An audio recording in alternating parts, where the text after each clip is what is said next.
Imagine, tu es en mission sur une lune glacée à l'autre bout de la galaxie. L'air est rare, le silence est total. Ton équipage reste en orbite, toi tu es seul au sol. Tu lèves les yeux et là tu le vois. Une masse sombre, gigantesque. Elle ne bouge pas, mais tout autour, elle est déformée.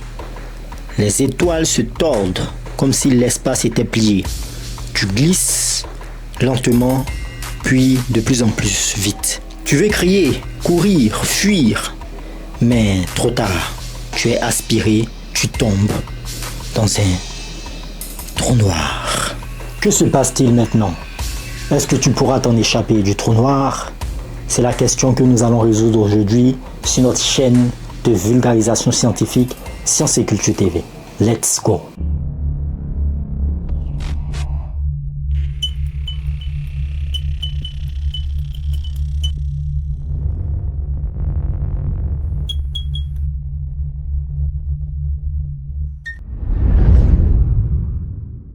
Un trou noir, ce n'est pas un simple vide ou ce n'est pas un trou. C'est une région de l'espace où la gravité est tellement immense, tellement forte que rien ne peut s'en échapper, même pas la lumière et même pas toi qui es actuellement en train de plonger dans ce trou noir. Comment est-ce que les trous noirs naissent? Les trous noirs naissent en fait à la suite de la mort d'une étoile. Lorsqu'une étoile finit de consommer son carburant, elle va imploser sur elle-même. Et là, toute sa masse va se concentrer en un point. Parfois un point plus minuscule qu'un atome. Et cette matière se compresse sur elle-même afin de former une densité infinie qu'on appelle la singularité. C'est comme si vous preniez des millions de soleils et vous les compressez dans un espace plus petit qu'un atome. Autour du trou noir, il y a une frontière invisible qu'il ne faut pas traverser, qu'il ne faut jamais franchir. C'est ce qu'on appelle l'horizon des événements. Si vous franchissez ça, c'est terminé.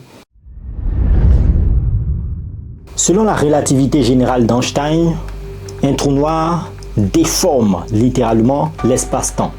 Qu'est-ce que ça veut dire? Ça veut dire que plus vous vous approchez du trou noir, plus le temps ralentit. Mais pour quelqu'un qui t'observe de l'extérieur du trou noir, il te voit comme si tu étais figé, alors que toi, tu continues de tomber. C'est la relativité générale d'Einstein. En 1974, Stephen Hawking bouleverse tout. Il nous montre que les trous noirs peuvent aussi mourir. Oui, car les trous noirs peuvent s'évaporer.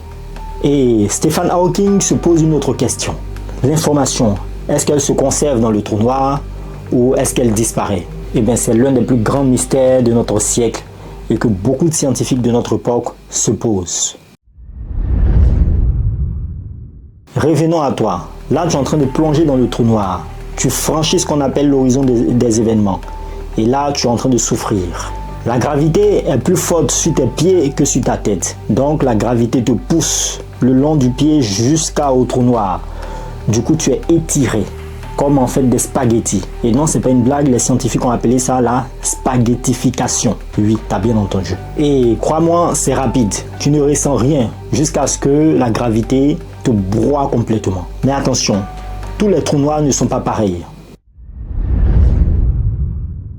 Lorsque tu tombes dans un trou noir stellaire, ça veut dire un trou noir qui vaut peut-être 20 fois la masse de notre Soleil, ce petit trou noir là va te désintégrer, va te détruire avant même que tu atteignes l'horizon des événements. Par contre, si tu traverses un trou noir supermassif, comme celui qui se situe au milieu de notre galaxie, la Voie lactée, là, tu ne ressentiras rien. Et tu tombes doucement dans ce gros trou noir, tu as même le temps de réfléchir jusqu'à ce que tu atteignes la singularité. Et là, c'est fini pour toi. Bon, peut-être pas. On va voir ça dans la suite de la vidéo. Lorsque tu es aspiré dans un trou noir, qu'est-ce qui se passe de l'autre côté du trou noir? Eh bien, ça reste encore un mystère. Certains scientifiques pensent que le trou noir donne accès, par exemple, à un trou de verre. Un trou de verre qui est une sorte de raccourci ou encore de tunnel de l'espace-temps. Exemple, si vous voulez aller d'un point A à un point B, vous pouvez courber l'espace de telle sorte à prendre un raccourci. C'est ce qu'on appelle un trou de verre. Est-ce que le trou noir donne accès à un trou de verre? On ne sait pas encore. En traversant un trou noir, peut-être que tu ressortiras ailleurs, dans une autre dimension.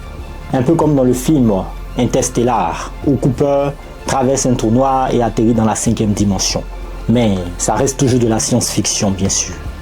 Parce qu'en réalité, lorsqu'on plonge dans un trou noir ou lorsqu'on analyse un trou noir, nous ne sommes plus soumis aux mêmes lois de la physique que nous avons l'habitude de connaître.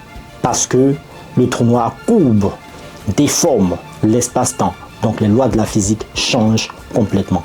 Alors, est-ce que tu peux survivre à l'intérieur d'un trou noir? Biologiquement, ce n'est pas possible parce que ton corps ne pourrait supporter ces conditions extrêmes de gravité. Par contre, ton esprit, oui, il pourrait peut-être survivre, mais pour le moment, on ne peut pas l'affirmer avec certitude. Ce qui est sûr, c'est que les trous noirs ne sont pas seulement les monstres de l'univers. Ce sont des clés et même des mystères à résoudre de notre univers. Et comprendre cela va nous permettre bien sûr de mieux comprendre et de mieux appréhender notre univers. J'espère que tu as aimé cette vidéo. La prochaine fois, on verra un épisode très important. C'est est-ce qu'on peut s'échapper d'un trou noir? Passionnant, non? Reste scotché à la chaîne Science et Culture TV. Peace out.